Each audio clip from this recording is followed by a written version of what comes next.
Assalamualaikum warahmatullahi wabarakatuh. Perkenalkan nama saya Rizky Ramada dengan NIM 11970-164.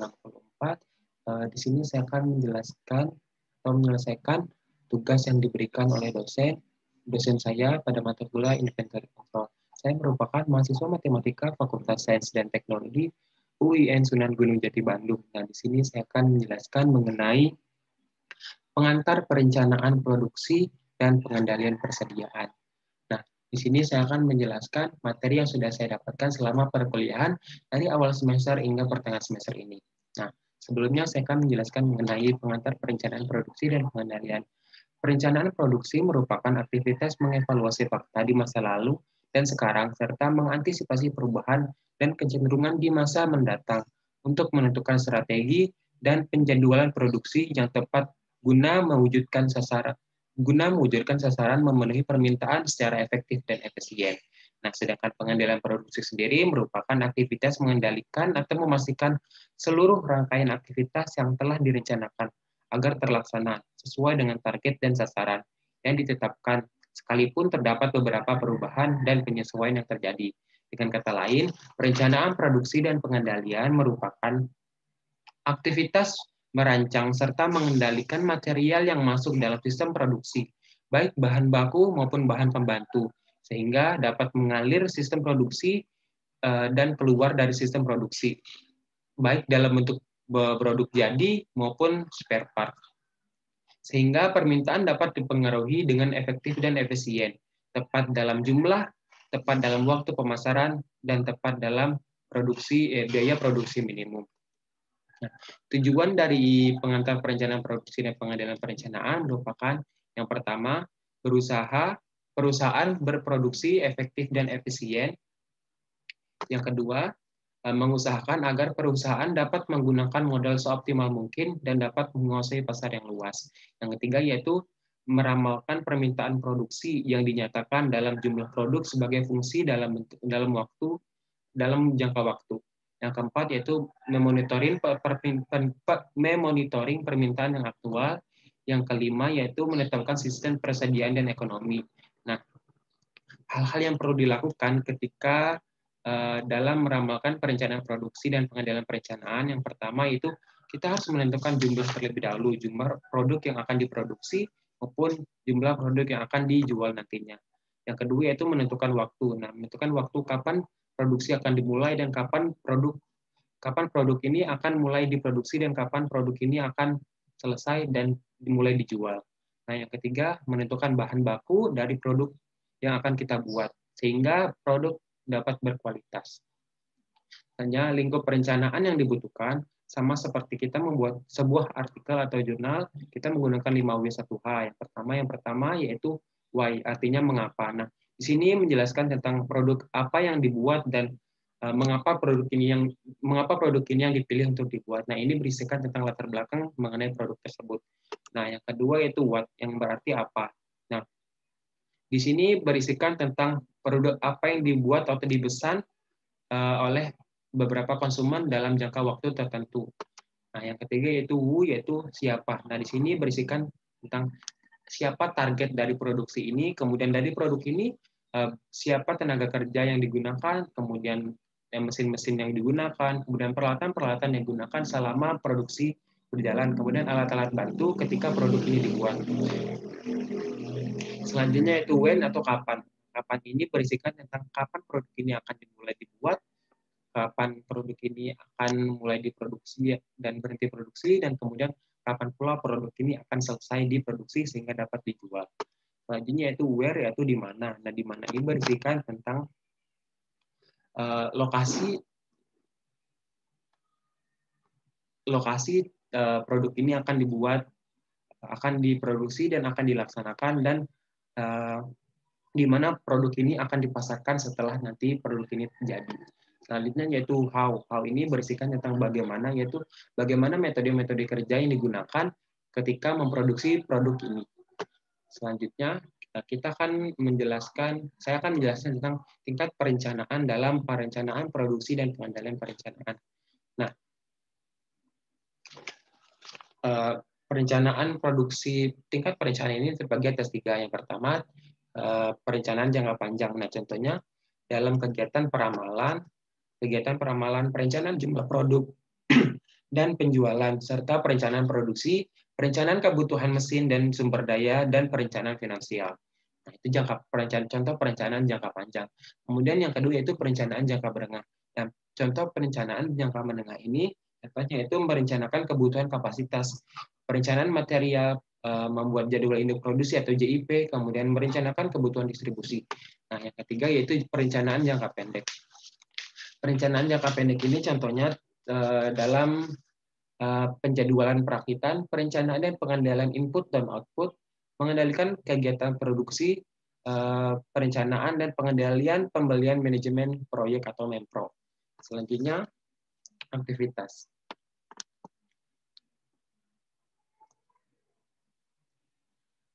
Aktivitas perencanaan dan pengendalian produksi diantaranya ada peramalan kuantitas permintaan, yang kedua perencanaan persediaan, yang ketiga perencanaan kapasitas tenaga kerja, mesin dan fasilitas lain untuk menyesuaikan permintaan dan kapasitas, yang keempat membuat jadwal induk produksi atau JYP, yang kelima perencanaan pembelian dan pengadaan, yang keenam penjadwalan pada mesin dan fasilitas produksi, yang ketujuh memonitoring aktivitas produksi, yang kedelapan pelaporan dan pendataan. Selanjutnya yaitu produk positioning strategi. Nah, produk positioning strategi ini dibagi atas beberapa, yaitu sebelumnya produk positioning strategi ini memiliki beberapa faktor di dalam menentukannya. Yang pertama, manufacturing lead time, kemudian time a customer is willing to wait for product delivery.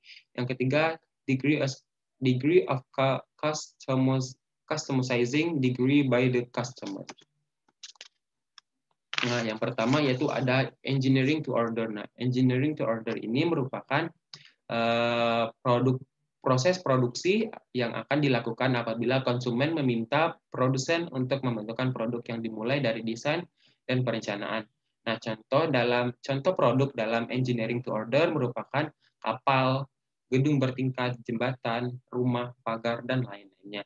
Yang kedua yaitu ada assembly to order. Assembly to order merupakan kegiatan produksi ketika ada pesanan dari produsen yang dimana perusahaan tinggal merakit komponen-komponen tersebut sesuai dengan pesanan konsumen.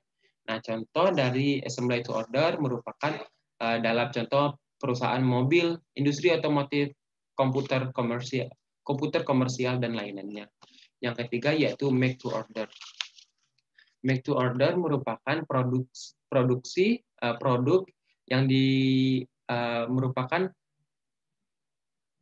perusahaan yang memproduksi suatu produk hanya jika telah menerima pesanan. Jadi perusahaan akan memproduksi sebuah produk jika produk itu sudah dipesan oleh seorang konsumen atau dari perusahaan konsumen lainnya. Nah, yang keempat yaitu make to stock. Make to stock ini sebelum ke make to stock, contoh dari produk make to order merupakan pergantian spare part mesin, undangan pernikahan, pelatihan dalam perusahaan atau in-house training, kemudian adalah beberapa produk konsumen lainnya. Yang keempat yaitu make to stock. Make to stock merupakan produksi perusahaan yang memproduksi produk sebagai suatu persediaan atau stok sebelum pesanan dari konsumen datang. Jadi perusahaan membuat sebuah produk yang nantinya akan dijadikan stok, kemudian akan dijual kepada konsumen-konsumen. Selanjutnya proses positioning strategi. Proses positioning strategi ini dibagi atas tiga, yaitu dibagi atas tiga, yaitu yang pertama yaitu project no product flow, yang dimana untuk yang dimana klasifikasinya itu untuk kreativitas dan keunikan serta memiliki batas waktu penyelesaiannya. Nah, yang kedua ada job shop atau jumbled flow.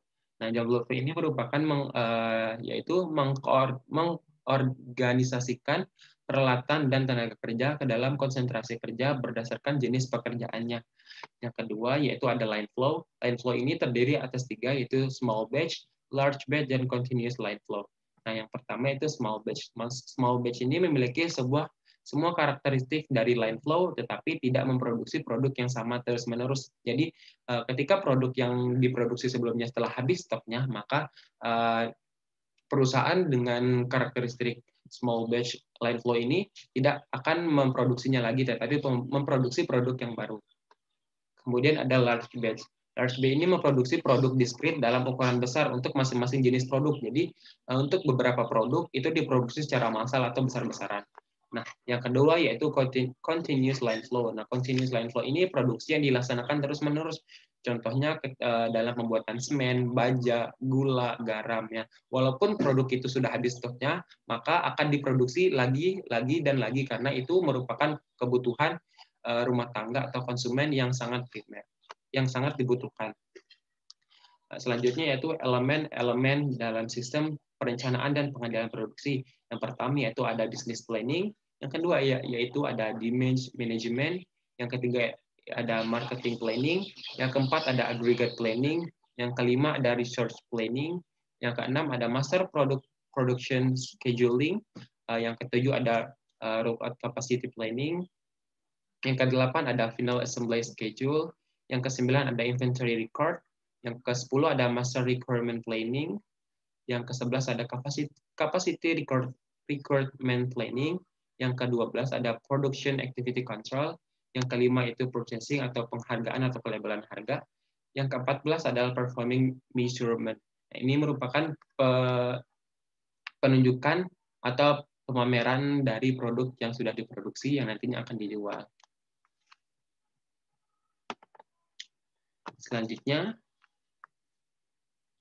peramalan pada bagian pertama. Selanjutnya itu peramalan pada bagian pertama. Nah, peramalan sendiri merupakan definisi dari peramalan sendiri merupakan prediksi, proyeksi, estimasi suatu kejadian di masa depan, yang dimana memprediksi jumlah permintaan dalam suatu produksi di masa depan, baik dalam jangka waktu hari, bulan, tahun, maupun window. Selanjutnya aliran informasi peramalan. Nah, aliran informasi peramalan ini dimulai dari peramalan awal. Nah, yang dimana peramalan awal ini didapat dari parameter variabel atau data dari peramalan sebelumnya. Kemudian dari jenis model peramalan yang digunakan, kemudian dari data historis atau data-data yang didapatkan atau yang diperoleh dari peramalan sebelumnya. Nah, dari peramalan awal ini didapatkan dari peramalan awal ini yang didapat dari tiga submateri dari tiga subbagian tadi didapatkan peramalan akhir. Nah, peramalan akhir ini didapatkan di luar dari peramalan awal. Peramalan akhir juga didapatkan dari pertimbangan subjektif dan informasi lain yang terkait. Nah, yang kedua yaitu level pemilihan peramalan. Nah, level pemilihan peramalan yang pertama itu kita dimulai dari start. Nah, start, kemudian setelah kita mulai level pemilihan peramalan, kemudian kita memilih lead time demand atau lead time supply. Nah, yang di sini tidak diperlukan peramalan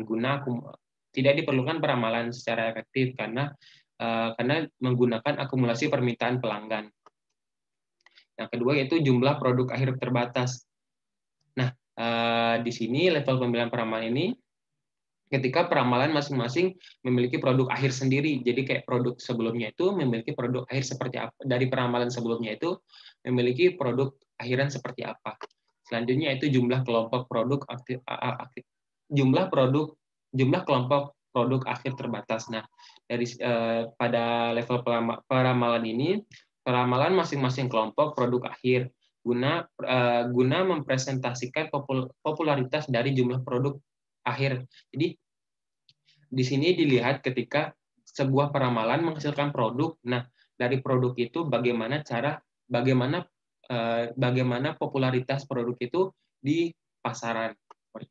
Selanjutnya itu jumlah pilihan fitur produk akhir yang terbatas. Nah, dari peramalan akhir dapat digunakan presentasi popularitas untuk pemilihan produk akhir. Nah, di sini ketika kita sudah mengetahui popularitas jumlah kelompok dari produk akhir terbatas sebelumnya, di sini kita memilih jumlah pilihan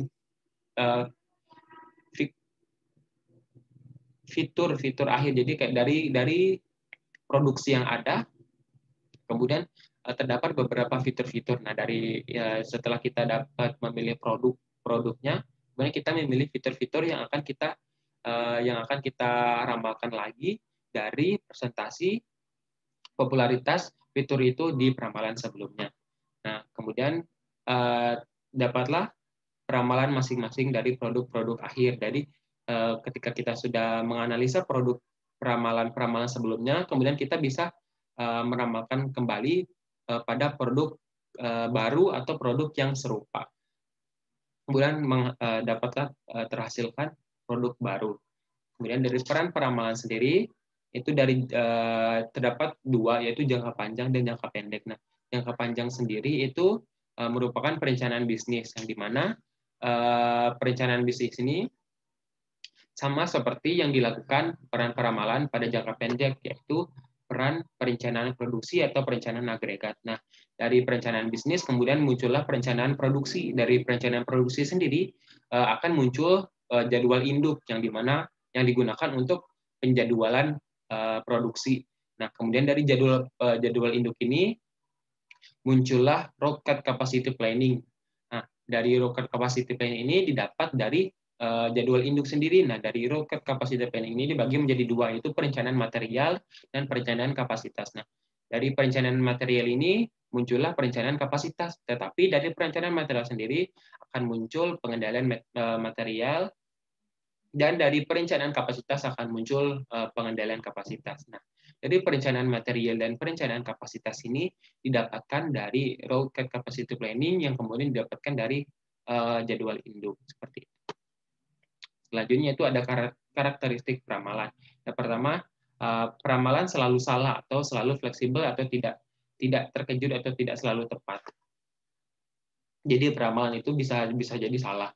Yang kedua itu peramalan jangka panjang lebih tidak akurat. Umumnya tidak akurat karena menggunakan interval waktu yang besar. Selanjutnya itu 3, peramalan agregat lebih akurat karena dilakukan pada kelompok item. Yang keempat, peramalan lebih akurat jika untuk waktu dekat karena menggunakan waktu terbatas dan atau lead time yang singkat. Selanjutnya menggunakan data terkini yang handal karena umumnya data terkini atau data terbaru itu lebih bisa terjamin atau lebih bisa dihandalkan dan fokus pada data terkini.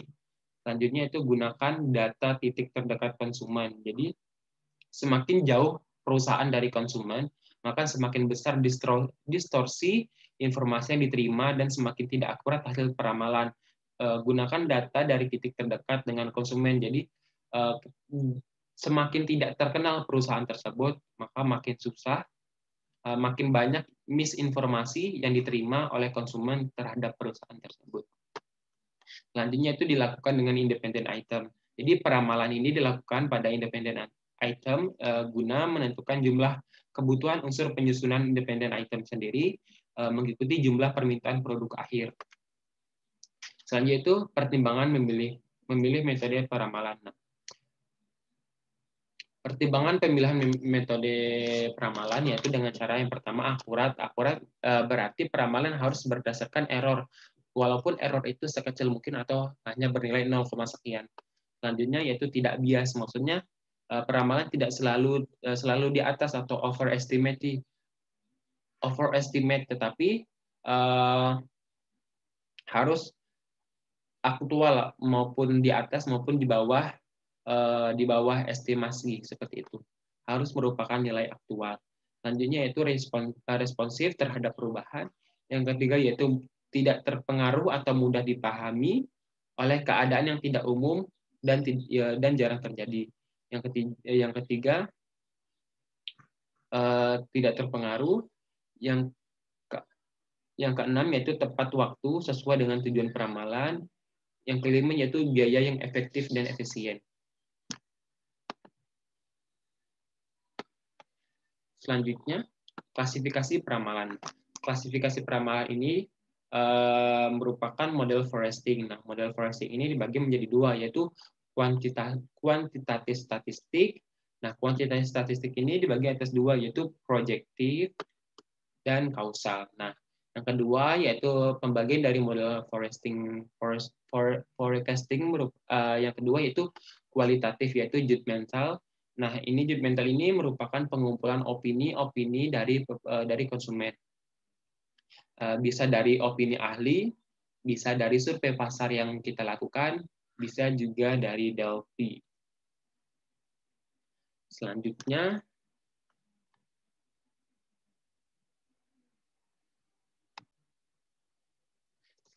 saya akan membahas lanjutan dari peramalan bagian pertama itu. Yang pertama itu metode intrinsik.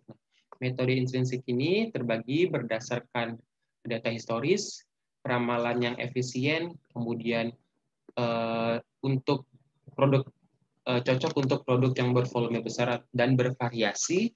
Yang keempat, sesuai untuk peramalan jangka pendek. Selanjutnya yaitu kurang cocok untuk peramalan jangka panjang. Selain itu, metode intrinsik ini diasumsikan data historis memiliki pola yang akan berulang, kemudian proses peramalannya dimulai dari analisis pola data historis, kemudian melakukan proyeksi permintaan periode selanjutnya. Selanjutnya itu ada time series. Nah, time series ini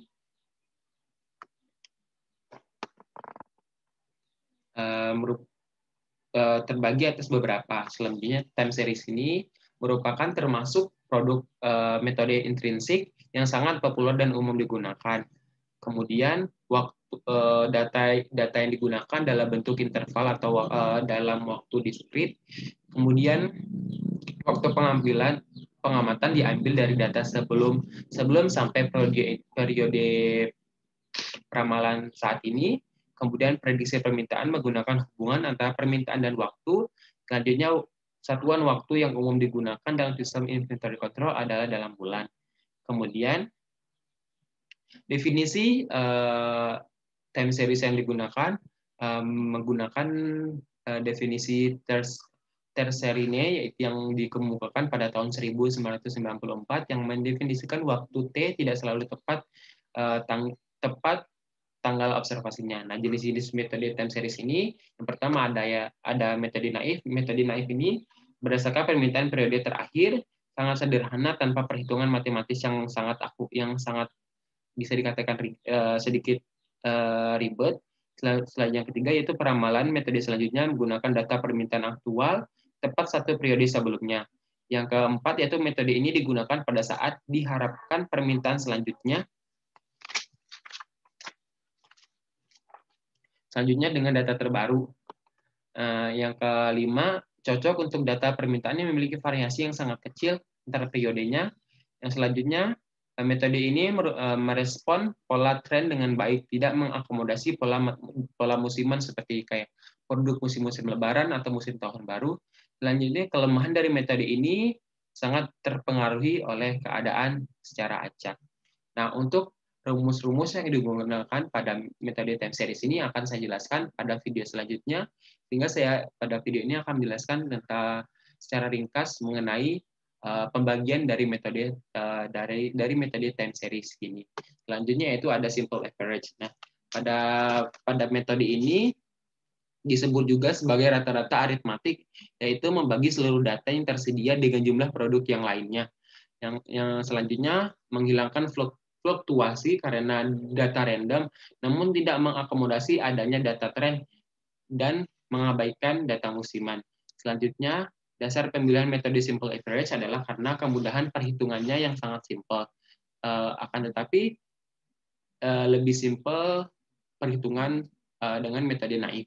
Selanjutnya, cocok untuk data yang stabil dan tidak ada perubahan pada permintaan data stasioner. Jadi, permintaan produk dari konsumen itu sangat stabil atau secara terus-menerus ada seperti itu.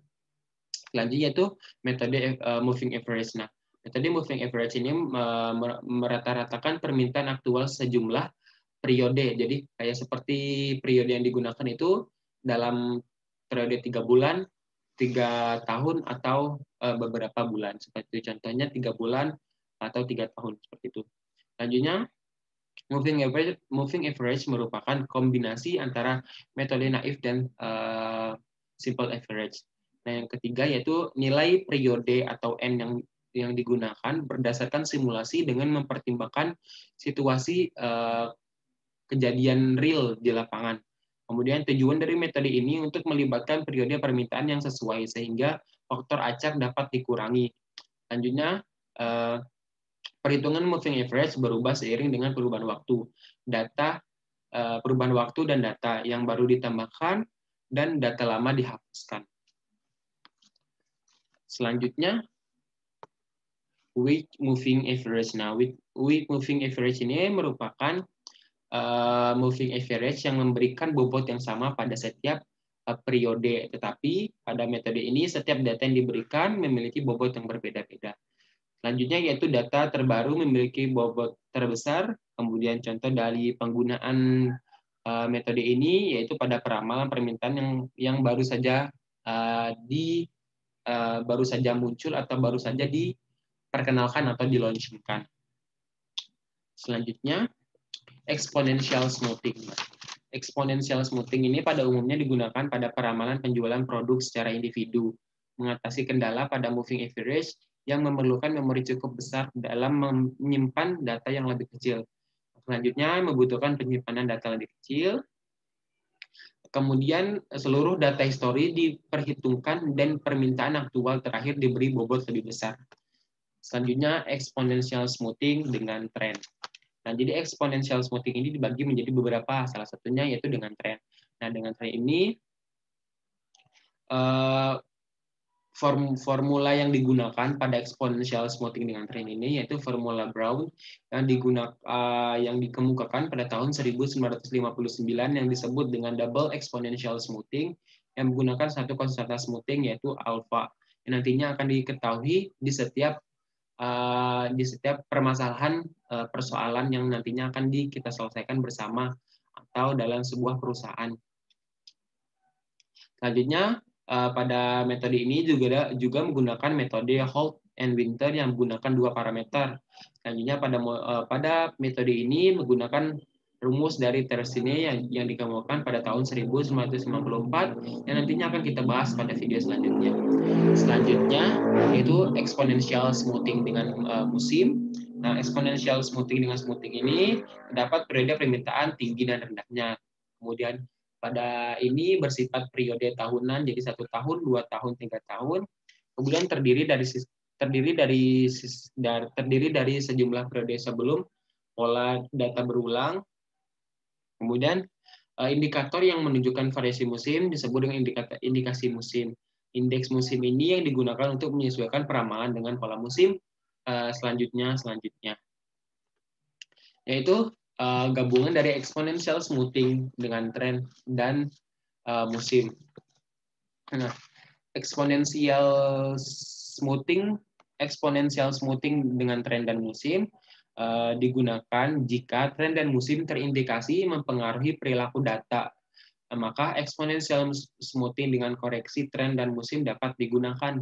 Kemudian pada model peramalan yang bagus dapat memberikan proporsi parameter dasar permintaan, musim dan tren yang konstan untuk mempresentasikan perilaku data. Jadi data yang didapat itu dapat dipengaruhi oleh dasar permintaan, musim, dan tren. Kemudian model peramalan ini melibatkan 3 parameter sekaligus yang nantinya akan kita bahas dan akan kita masukkan, kita coba aplikasikan ke contoh soal yang ada. Selanjutnya itu metode intrinsik. Metode intrinsik ini menggunakan informasi faktor eksternal dalam peramalan. Kemudian informasi didapatkan dari luar perusahaan, contohnya dari data UMR konsumen, terus PNB dan lain-lainnya. Kemudian informasi didapatkan dari dalam perusahaan. Bisa jadi informasi dari metode ekstrinsik ini didapatkan dari dalam perusahaan tersendiri, contohnya dari anggaran tahunan perusahaan, kemudian dari harga produk-produk perusahaan sebelum-sebelumnya. Kemudian metode intrinsik ini metode extrinsic ini menggunakan model kausal yang lebih andal dalam meramalkan dan dibandingkan dengan metode yang berdasarkan pendekatan statistik murni. Kita lanjutkan. Jadi metode extrinsic ini menggunakan pertama itu model kausal, yaitu model kausal ini merupakan formulasi atau gabungan antara permintaan dan faktor eksternal. Kemudian metode kausal ini lebih andal dalam peramalan dibandingkan dengan model yang berdasarkan pendekatan statistik murni. Selanjutnya, metode extrinsic dikenal lebih akurat pada jangka panjang, kemudian memerlukan biaya yang lebih mahal. Kemudian, frekuensi update informasi peramalan dipengaruhi oleh ketersediaan informasi dari faktor eksternal yang digunakan. Kemudian hasil peramalan dapat digunakan untuk memodifikasi hasil peramalan pada metode extrinsic. Nah, langkah-langkah dalam menggunakan metode extrinsic yang pertama yaitu mengidentifikasi satu atau lebih faktor eksternal yang mempengaruhi permintaan. Yang kedua yaitu formulasikan suatu model untuk meramalkan permintaan dengan variabel faktor eksternal. Yang ketiga itu menggunakan analisa statistika terhadap data historis untuk mendapatkan nilai koefisien dalam model. Yang keempat yaitu menggunakan model yang terbentuk untuk melakukan peramalan. Yang kelima selalu update modal yang digunakan. Selanjutnya yaitu data. Data ini terbagi atas beberapa. Yang pertama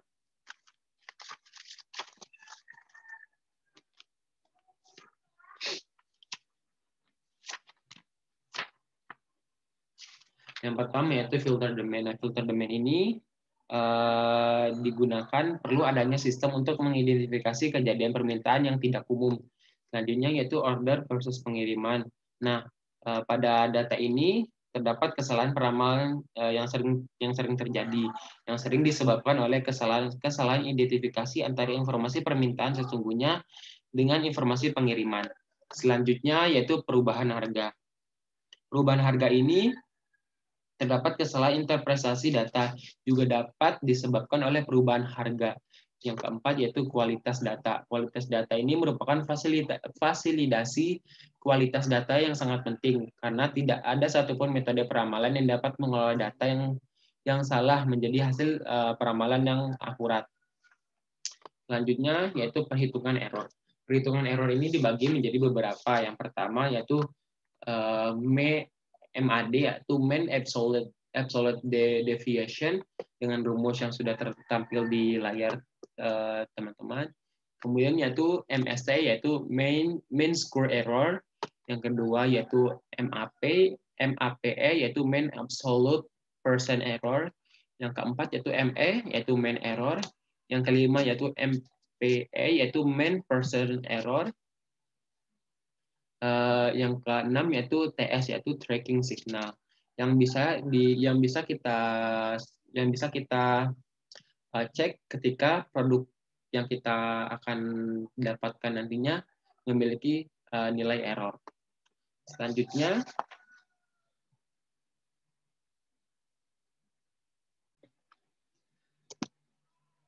Selanjutnya Wigner-Whitney model.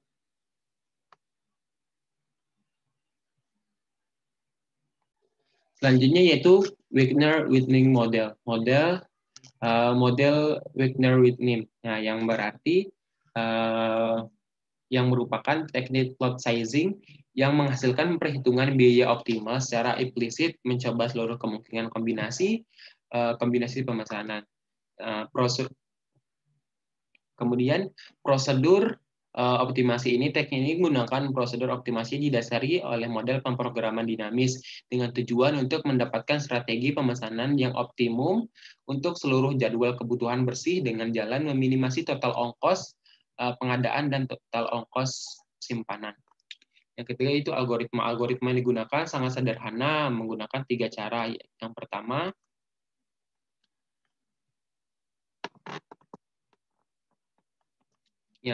yaitu menghitung total biaya variabel dengan rumus seperti yang teman-teman lihat di layar. Yang kedua, Menghitung total biaya ini, menghitung total biaya variabel ini, menghitung total biaya variabel untuk semua alternatif pemesanan yang mungkin untuk sementara waktu yang terdiri dari periode yang dibutuhkan.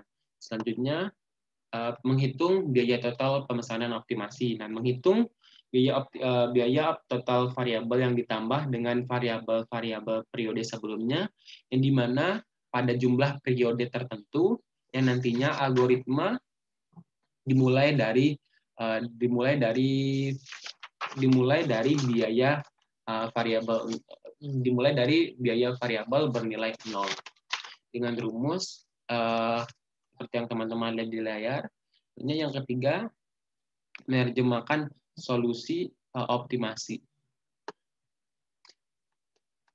Saya rasa sekian penjelasan yang dapat saya jelaskan kembali selama perkuliahan dari semester awal hingga pertengahan semester ini. Saya tutup dengan wassalamualaikum warahmatullahi wabarakatuh.